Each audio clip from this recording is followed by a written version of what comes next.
Hai Sobat UNES, ketemu lagi di Podskamling, Podcast Kamis Keliling.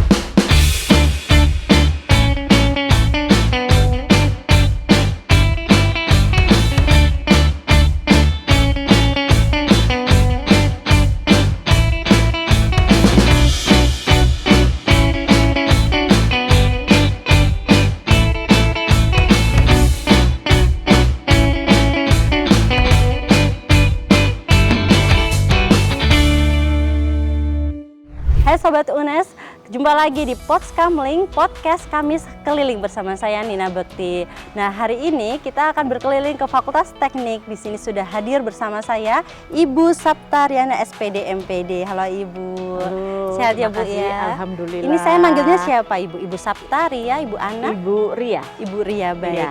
Jadi Ibu Ria ini beliau adalah koordinator Prodi Pendidikan Tata Boga ya, betul ya Bu ya? Betul. Oke. Apa ini Bu kesibukan Ibu hari akhir-akhir ini? Kesibukannya kalau di Prodi itu karena sekarang sedang giat-giatnya program MBKM, maka kesibukannya tentang proses program MBKM itu untuk pendaftaran mahasiswa pertukaran pelajar, ya pertukaran pelajar.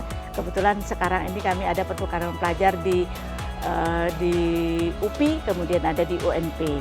Kemudian kalau kesibukan lain selain di Prodi, saya kemarin itu ikut melatih ya sebagai instruktur untuk kegiatan pelatihan IKM atau UMKM di Kabupaten Brebes. Oh baik. Sekarang juga sedang sibuk masa-masa ramainya penerimaan mahasiswa baru ya Bu ya? Iya betul. Oke. Ibu boleh tahu nggak sih Bu tentang Prodi Pendidikan Tata Boga ini? Karena memang kita hari ini akan menguak tentang Prodi Pendidikan Tata Boga di Universitas Negeri Semarang otomatis. Menurut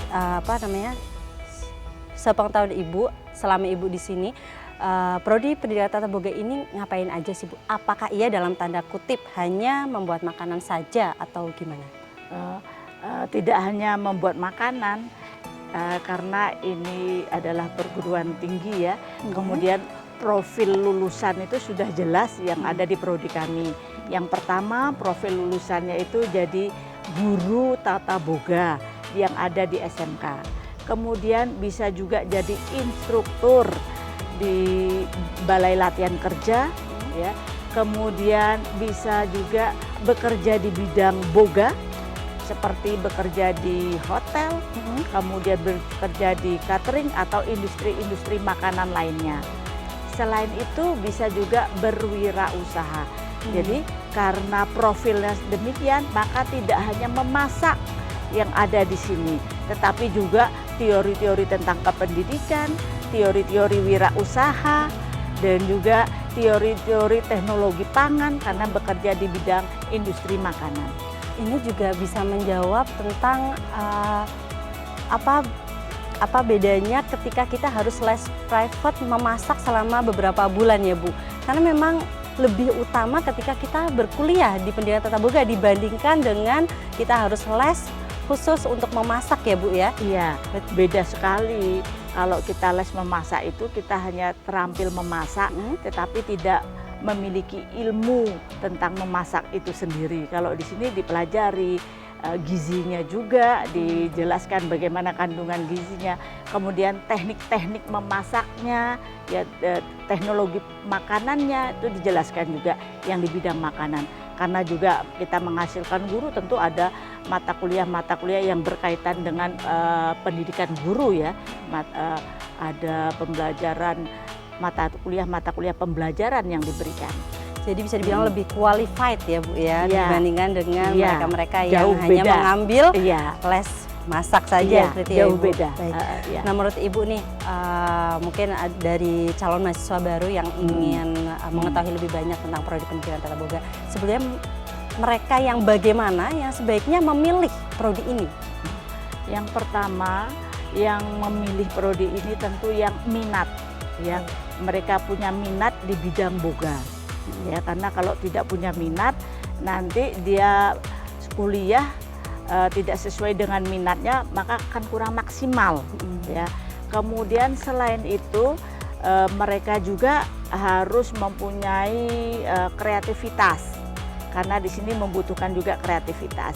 Selain itu harus tekun, karena untuk praktek itu kalau tidak tekun ya hasilnya tidak maksimal ya, karena bosen seperti itu ya. Jadi perlu ketekunan di sini ya.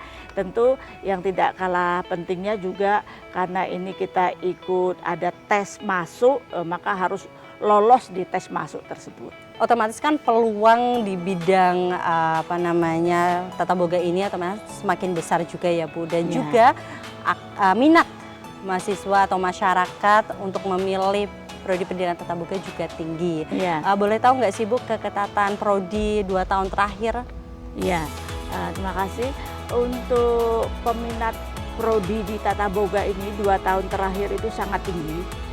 Ya, untuk di UNES saja kita peminatnya itu kalau di ranking itu termasuk 10 besar ya. Kalau di FT UNES tertinggi sepertinya. Itu banyak sekali, dan ini juga menunjukkan bahwa prodi pendidikan tata boga sudah menjadi prodi yang betul-betul bisa bersaing ya Bu ya dengan prodi-prodi lainnya di Universitas Negeri Semarang begitu. Kemudian Ibu akreditasinya apa Ibu sekarang? Untuk akreditasi, karena saat kita mengusulkan prodi tata boga ini karena memang baru, kemudian kita usulkan akreditasinya, belum ada lulusan. Karena belum ada lulusan sehingga tidak memungkinkan untuk akreditasi A, sehingga akreditasi kami masih B. Kemudian di tahun ini kami akan reakreditasi, mudah-mudahan nanti akreditasinya A karena untuk peminatnya tinggi. Baik, meskipun B, nanti untuk lulusan yang mahasiswa sekarang otomatis untuk akreditasi B itu sudah aman sih ya Bu menurut saya, karena di CPNS pun minimal akreditasi kan B juga kan ya Bu, jadi masih betul, aman. Apalagi nanti Ibu akan reakreditasi. Bisa jadi nanti calon mahasiswa baru yang mendaftar pendidikan tata boga tahun ini dan lulus sudah akreditasinya A, begitu ya Bu ya. Optimis ya Bu. Amin, amin. Kita mendoakan bersama. Baik Ibu. Betul. Kemudian di sini ada fasilitas apa saja Ibu?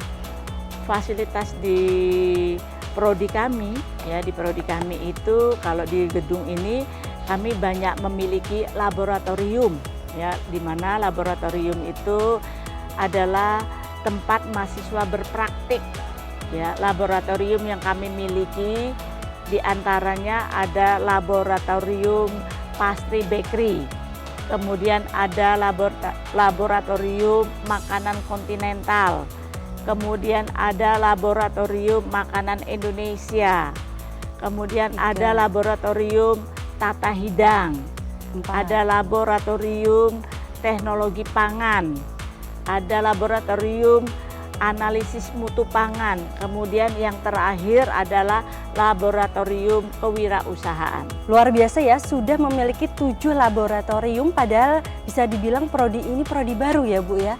Saya jadi kepo Bu, bisa dijelaskan lebih rinci Bu ke 7 laboratorium ini? Bisa. Yang pertama laboratorium pastry bakery. Di situ laboratoriumnya tempat mahasiswa berpraktik untuk mengolah pastry dan bakery. Kue ya Bu ya? Ya, kalau pastry itu kue-kue kering ya. Kalau bakery itu roti. Ya, jadi pengolahan pastry bakery di sana. Kemudian laboratorium makanan kontinental. Di sini mahasiswa bisa berpraktek untuk makanan western ya, makanan asing. Di mana untuk makanan asing itu nanti bisa mengolah mulai dari makanan appetizer, kemudian sup, main course dan dessert. Kemudian laboratorium makanan Indonesia. Untuk laboratorium makanan Indonesia itu mengolah makanan-makanan Indonesia yang ada di Nusantara ini. Kemudian laboratorium tata hidang. Untuk laboratorium tata hidang, di sini mahasiswa berpraktik bagaimana menservis atau menyajikan makanan. Table manner ya? Table manner, di dalamnya ada table mannernya. Kemudian laboratorium teknologi pangan. Di sini mahasiswa berpraktik untuk mengolah teknologi pangan. Misalnya di dalam membuat sosis, kemudian membuat tempe, misalnya seperti itu. Kemudian laboratorium analisis mutu pangan. Untuk laboratorium ini adalah menganalisis mutu pangan. Jadi ada bilik-biliknya. Gimana itu? Ada bilik-bilik untuk pengujian. Oh, jadi kandungan-kandungannya Iya, bagaimana bikinnya? iya. Ibu ya? Misalnya untuk kualitas dilihat dari indrawi. Ya, jadi kualitas makanan dilihat dari indrawi. Misalnya rasanya, kemudian warnanya secara indrawi. Kemudian yang terakhir itu laboratorium kewirausahaan. Di sini laboratorium mahasiswa berpraktik membuka wirausaha, diantaranya buka kantin, kemudian buka pastry bakery, penjualan pastry bakery. Oh, iya baik. Di situ. Ada rencana nggak Bu bikin laboratorium baru? Untuk laboratorium baru sebenarnya yang kami butuhkan itu adalah TUK, tempat uji kompetensi yang benar-benar bisa disewakan mungkin ya untuk kalau ada orang yang mau uji kompetensi. Jadi ini masih direncanakan dan akan segera terwujud ya Bu ya dalam waktu dekat ini. Mudah-mudahan. Amin. Ada cerita tentang lulusan nggak Bu dari segala macam yang diperoleh di pendidikan tata boga ini? Ada. Gimana itu? Kebetulan lulusan kami ada yang sudah sebagai GM, ya General Manager, iya di Hotel Patra di Bali. Wow. Iya. Padahal Hotel Patra itu hotel berbintang-bintang gitu ya Bu, luar Iya, biasa. BUMN juga kan. Betul, Iya. betul. Kemudian ada yang blogger makanan. Dia juga sudah pengalaman sudah di kapal pesiar, kemudian sekarang jadi blogger pengisi makanan di majalah-majalah juga. Majalah nasional. Iya. Luar biasa, keren Iya. sekali ya. Jadi tidak melulu tentang dia harus pintar memasak atau yang lainnya, tapi bisa merambah ke dunia boga lainnya ya Bu Iya, ya. iya. Baik. Kemudian nih menurut Ibu kelebihan dari prodi pendidikan tata boga ini apa Ibu? Dibandingkan dengan prodi lainnya. Oke, kelebihannya di prodi tata boga di sini mahasiswa sudah banyak memiliki sertifikat kompetensi, di Apa mana itu, Bu? sertifikat kompetensi itu sangat dibutuhkan untuk mencari pekerjaan atau persyaratan untuk bekerja. Ya, jadi kalau dia mau bekerja di hotel, kalau sudah memiliki sertifikat kompetensi, maka untuk penggajiannya disesuaikan dengan sertifikat yang dimiliki. Baik. Ya. Apa aja itu sertifikatnya? Ya, sertifikat kompetensi yang dimiliki itu diantaranya ada cook, Baik. kemudian cook pastry, Ya. kemudian penyajian makanan. 3 sertifikat. Ya, baru 3 sertifikat yang dimiliki oleh mahasiswa kan. Kemudian dengan ada sertifikat itu dan juga banyaknya laboratorium, ada nggak sih Bu yang digunakan oleh masyarakat? Ada di tempat kami kalau untuk uji kompetensi yang dilakukan oleh LSP Mandiri itu pelaksanaannya di laboratorium kami sendiri. Oh, berarti Gitu. laboratorium pendidikan tata boga digunakan untuk uji kompetensi oleh ya. LSP Mandiri. LSP Mandiri. Oh, ya. berarti sudah dipercaya ya Bu Iya, ya, sudah iya, betul. berkualifikasi ya Bu ya. Iya, betul. Luar biasa, baik. Jadi Ibu itu memang basically suka sekali dengan boga ya Bu ya, di dunia Iya, boga ini ya iya, Bu ya. iya. Boleh tahu dong Bu prestasinya apa aja selama berkecimpung di dunia boga ini? Iya, untuk prestasi di bidang boga, saya menjadi asesor uji kompetensi di LSP Mandiri. Oh iya. Kemudian juga saya sebagai untuk instruktur pelatihan-pelatihan yang ada di kementerian. Misalnya kemarin Kementerian Perindustrian mengisi instruktur sebagai instruktur di pelatihan IKM di daerah Brebes. Sebelumnya sudah pernah mengisi atau pelatihan di Disperindak Kudus. Oh baik. Ya, kemudian di apalagi ya satunya kok saya lupa ya apa ya. Saking banyaknya ini. Ya. Bayamun, Begitu. koordinator prodi sudah berkecimpung banyak di dunia boga tentunya, Iya. apalagi dosen-dosennya ya, otomatis sudah sangat berkualifikasi ya Bu. Iya. Baik. Oke, kami juga menginformasikan bagi adik-adik mahasiswa, calon mahasiswa baru yang ingin memilih pendidikan tata boga, selalu cek update laman penerimaan kami di penerimaan.unes.ac.id. Di sana akan banyak sekali informasi, termasuk informasi keketatan prodi yang bisa dihitung sendiri, ada jumlah peminatnya, kemudian prodi apa saja yang ditawarkan. Dan jangan lupa pilih pendidikan tata boga ya Bu ya, tentunya. Ya, tentunya.